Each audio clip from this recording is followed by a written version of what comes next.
How's it going, everybody? My name is Nick. Welcome back to The Sympathizer, chapter 10. Officially double-digit chapters. So we are now officially more than a third of the way through the book, progressing pretty smoothly, I think. I've been trying to keep up with two uploads a week.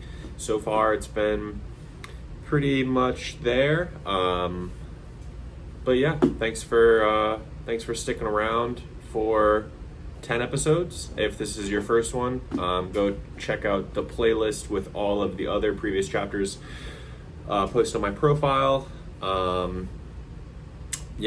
Chapter 10. We're officially in the Philippines filming the Hamlet. I feel like we've been kind of building up to the Hamlet for a few chapters now, so it's nice to finally get our teeth into it and get to it. We're gonna keep it pretty standard with this one as well. Regular bare bones summary, play-by-play of the events of the chapter, and then a deep dive into kind of the most important events of the chapter, which will kind of take place at the end.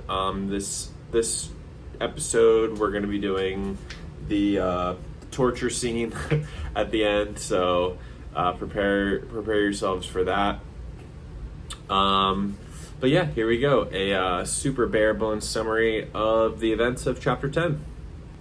The Hamlet begins production in the Philippines. We're introduced to the idol, the thespian, the major dramatis personae of the Hamlet. The Sympathizer contacts his aunt in Paris about the film and some of the stories that he's hearing coming out of Vietnam. And a waterboarding scene is filmed. So, like I said, pretty stripped back summary. This time, there's really not a whole lot that goes on outside of the filming of the Hamlet in this chapter. So, let's get into a play-by-play summary of the events, and kind of as things pique my interest or trigger some kind of memory in my mind relating to the chapter, I will shout them out as we go. So first and foremost, again, we've officially reached double digits. I just think it's fun to acknowledge that. And again, thank you for sticking around. If this is your first video, thanks for checking me out. Hopefully you're enjoying the book. Hopefully you're enjoying the book club. If you got anything that you want to say, feel free to say it. So chapter 10 begins with the auteur and Violet arriving on the set for the Hamlet and the party that is thrown to commemorate the commencement of the filming. More than 100 cast and crew members are present, but because the Vietnamese extras aren't due on set for another day until, the following day when filming actually starts, the only Eastern representation outside of the Sympathizer being there are Filipino cooks and waiters. The party is completely over the top, which, I think is kind of indicative of everything that is going on in this book. I think that it's kind of supposed to be a bit of a satire of Hollywood and Hollywood parties. The cauldron centerpiece with the blonde strippers in it, I think, is also supposed to be hilarious, which, I think that it is pretty funny. The blonde strippers in the cauldron with dry ice that's meant to simulate them being boiled alive.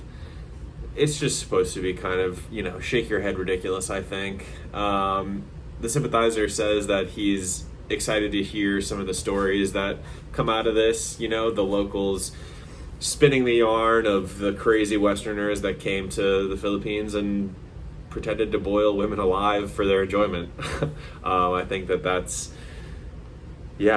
pretty cut and dry about how that's ridiculous and how, it's a tongue-in-cheek commentary on the actual nature of the Hollywood experience in foreign countries. So we then are introduced to the main players in the Hamlet, the thespian, who is a so-called actor's actor who truly attempts to live his roles. Think kind of a Daniel Day-Lewis type vibe. someone who, refuses to be called by his real first name on set because he's existing in this other person's skin for the duration of filming. He is responsible for the character of Will Shannis. We meet the Idol, who is an up-and-coming pop singer who's trying to launch an acting career. He'll be playing Sergeant J. Bellamy.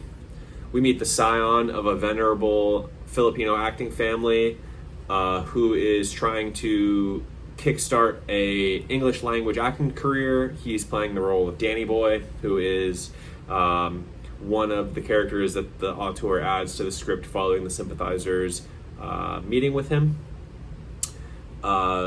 Danny Boy at the end of the film is shipped to St. Louis to, live with Jay Bellamy's family and live the American dream for the most part. Also present is James Yoon, a sort of Asian character actor that is able to inhabit any Asian ethnic identity. He's most famous for his commercial for the dishwashing liquid Sheen. Yoon makes a pass at the Sympathizer, which gets shot down because obviously the Sympathizer is not gay. But the two remain friends and then actually end up becoming pretty close during the preparation and filming of the Hamlet. We also meet Asia Sue, who is the daughter of a British fashion designer mother and a Chinese hotelier father. Sue, who is also homosexual, politely declines in advance from the Sympathizer at the hotel pool, but same situation, the two remain amicable. All of this information regarding the actors and their homosexuality and, kind of their identities more or less is written down by the Sympathizer and shipped to the aunt in Paris and therefore the communist handlers, as well as a handful of Polaroids that the Sympathizer snaps of the filming and the production process. With this information, the Sympathizer reaches out about some kind of appalling stories that he's hearing out of Vietnam. Some rumors that he's hearing about Vietnamese refugees fleeing the country in leaky ships, attempting to escape the communist regime for Hong Kong, Thailand, Malaysia, the Philippines, pretty much any friendly-ish nation that will accept them. He's obviously troubled by this information and kind of asks point blank, is this actually happening? It's hard to get verifiable information out of Vietnam at this point, especially if you're in the West. So he reaches out directly and is, kind of questioning his handlers about the nature of the situation over there. So the early filming for the Hamlet is largely uneventful. Most of the non-combat scenes are recorded before Christmas. The Sympathizer's main role on the film is a sort of local liaison for the Vietnamese extras on set. He makes sure that they know where the wardrobe department is, ensures that they receive their food and their daily wages, which is a paltry $1 per day, and he corrals them for their roles in the film. Some cast as civilians. This segment I think is really, really amazing, and so I want to read the character, the kind of role descriptors that the Sympathizer gives to the Vietnamese people, so forgive me for reading directly off of my notes really quick.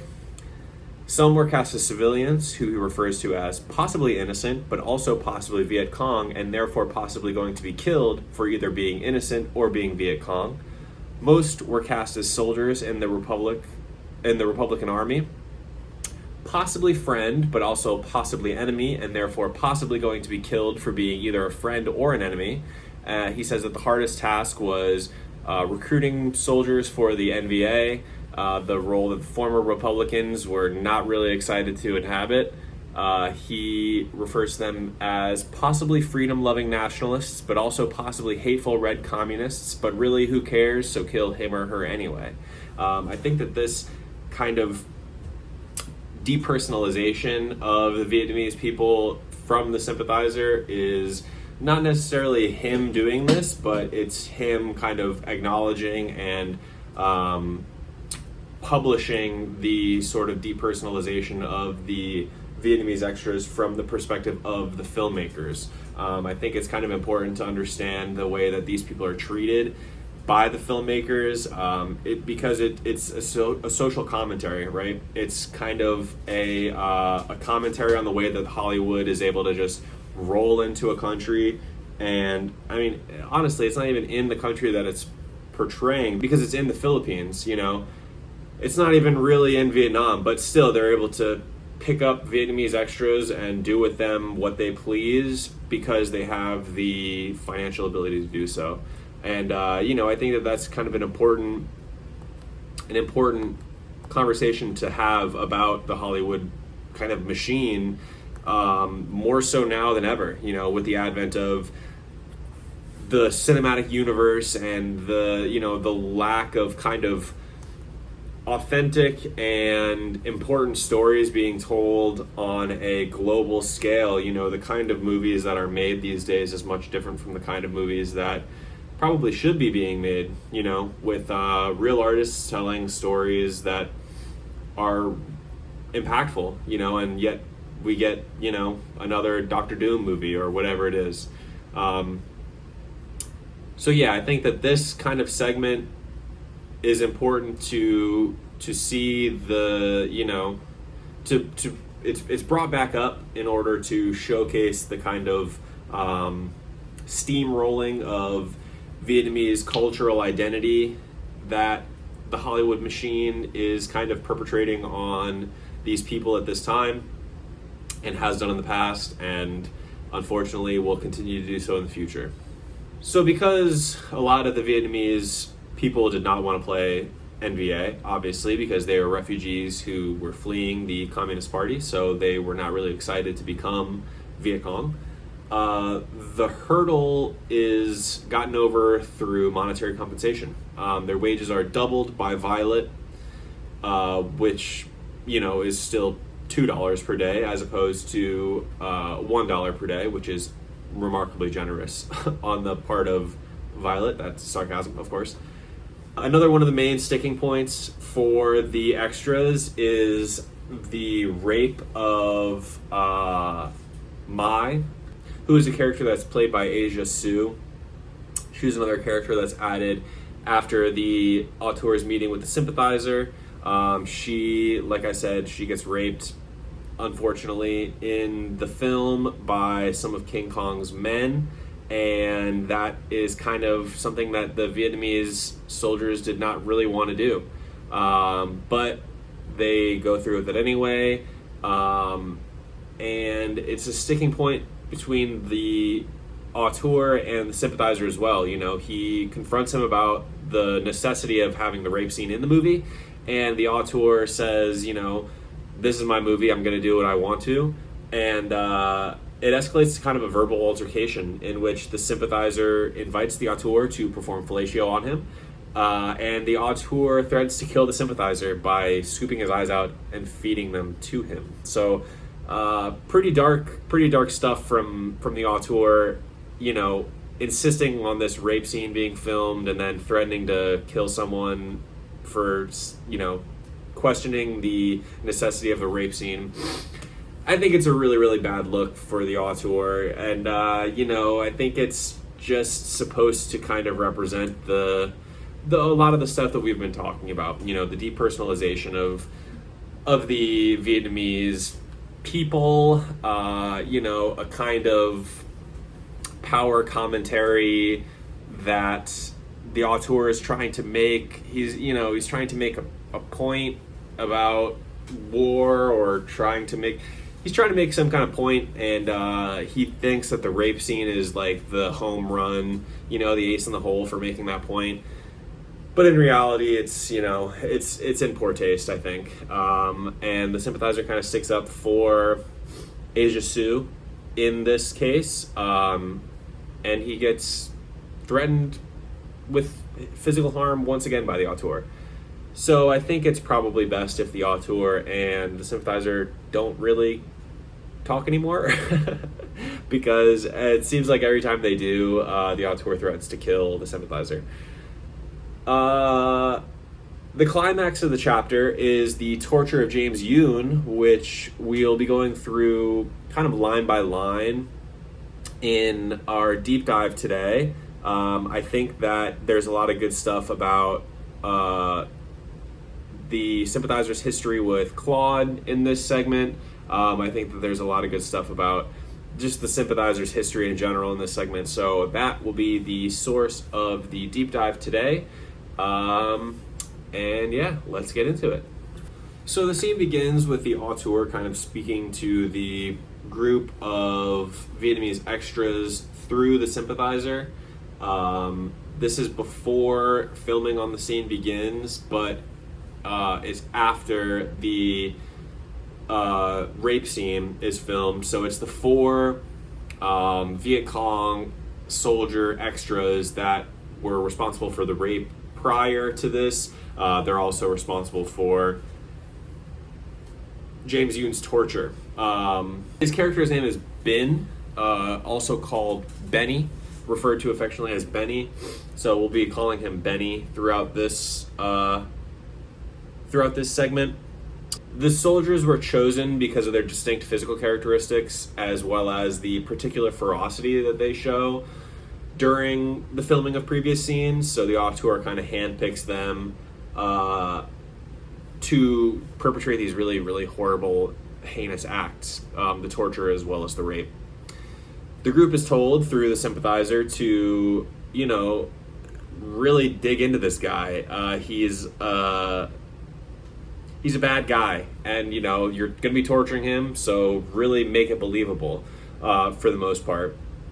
But he closes his kind of monologue about the way that the soldiers should be acting with have fun, be yourselves, and just act natural, which is, I think, pretty funny.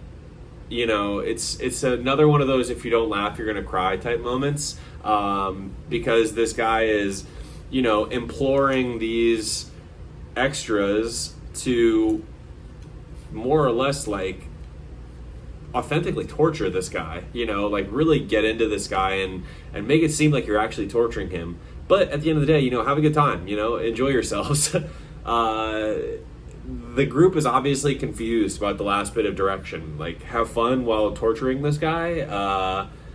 But after a brief conversation, the four VC soldiers delve into the hateful psychology of the freedom fighter on the other side.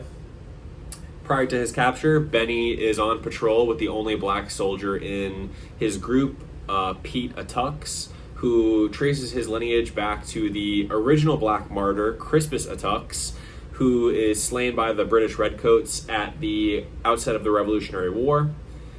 Pete gets his foot caught in a bamboo trap and eventually loses consciousness, while Benny is captured by the Viet Cong after running out of ammunition. Pete's fate is pretty grisly. He gets his manhood cut off and stuffed in his mouth. Pretty gross. The Sympathizer recalls, though, that during a lesson in Claude's interrogation speaking tour, I guess we will refer to it as, during his instruction, the same punishment is doled out by Native Americans on white settlers encroaching on their lands. So there's a kind of cultural symmetry here at work, which I'm not really sure the way that we're supposed to kind of feel about that. It's interesting that it's mentioned in this way, in this kind of offhanded way. I think it's important to draw cultural parallels between Native Americans and the Viet Cong at this point. The Viet Cong they're both kind of guerrilla forces that are fighting back against much larger, much more well-equipped armies at this point. The Americans, they're fighting against the Americans in both cases, more or less. So I think that there is a kind of symmetry in the experience of the oppressed, which I think could sort of be the through line that we're meant to draw through the mentioning of this punishment being doled out against Pete and the white settlers.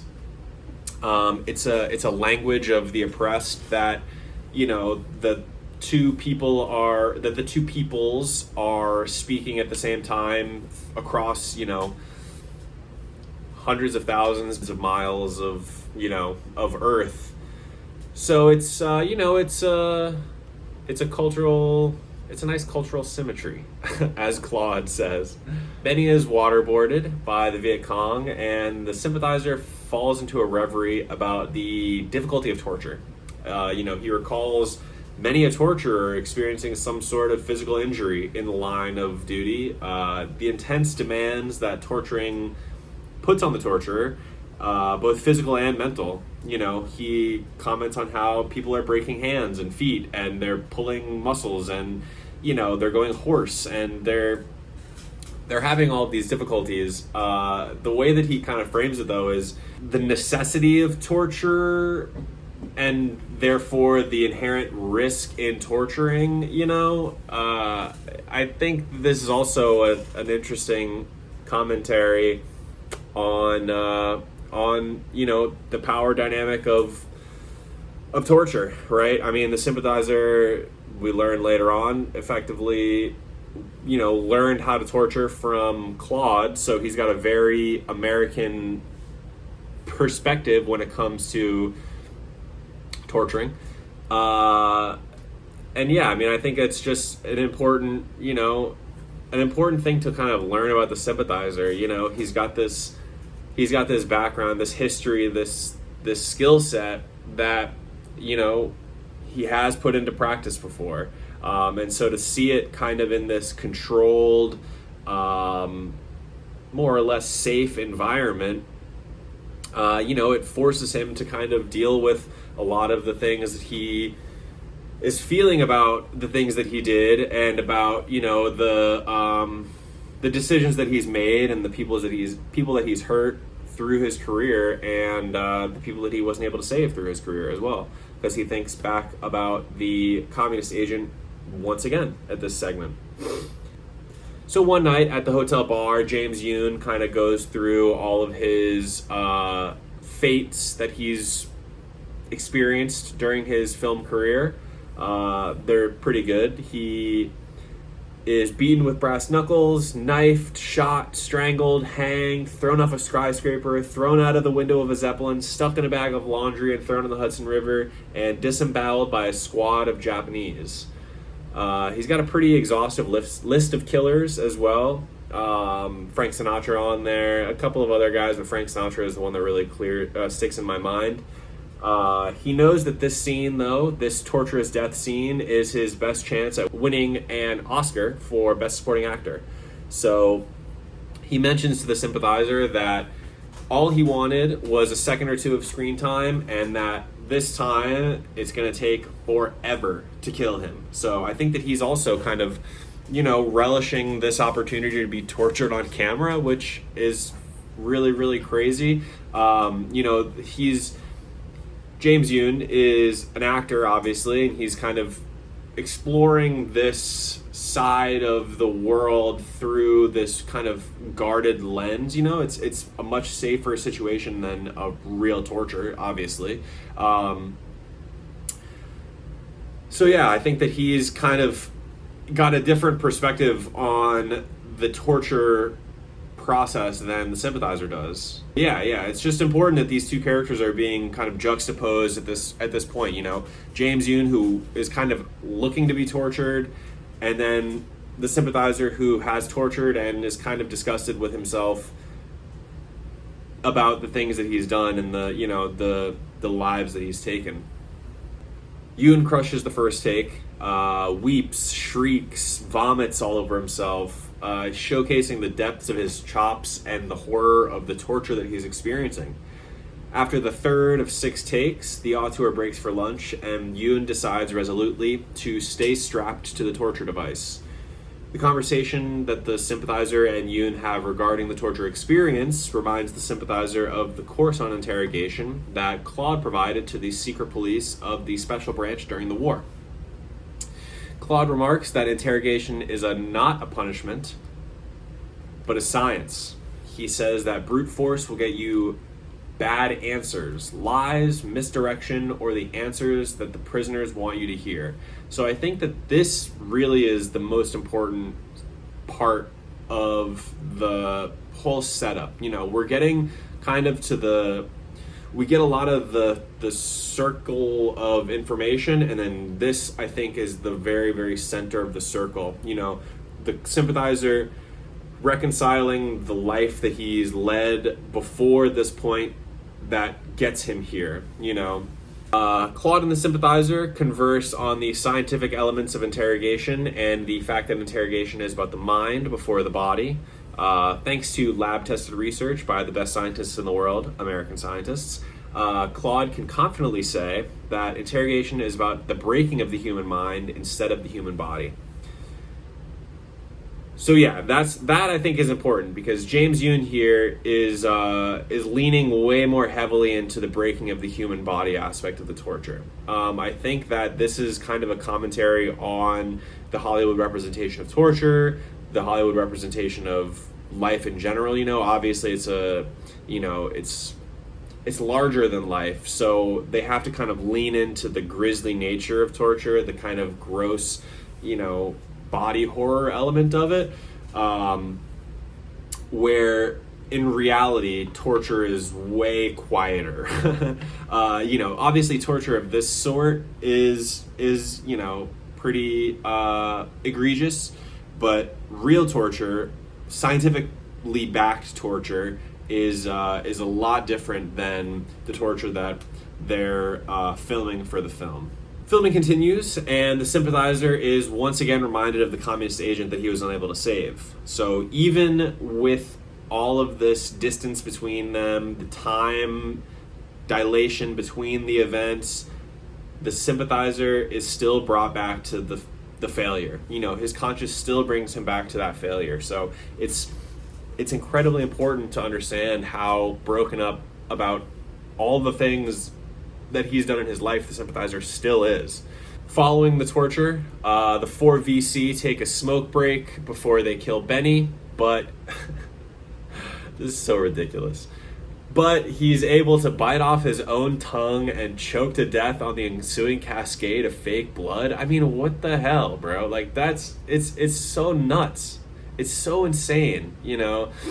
The auteur thinks that he's really doing something with this flick, and then he's got this in there. Like, it's crazy. It's insane, right?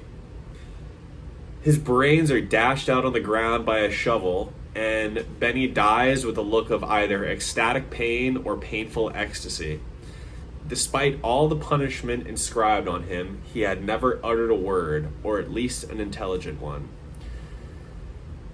The torture. It's incredibly important to the film. For whatever reason, the auteur wants to include the torture in the film. It's important in the film, but it's more important for the sympathizer to kind of reconcile with things that he's done in the past and, you know, come to terms with the mistakes that he's made, you know, and the people that he's hurt, and the life that he lived up to this point. You know, I think that he would like to imagine that he's graduated past all of that stuff.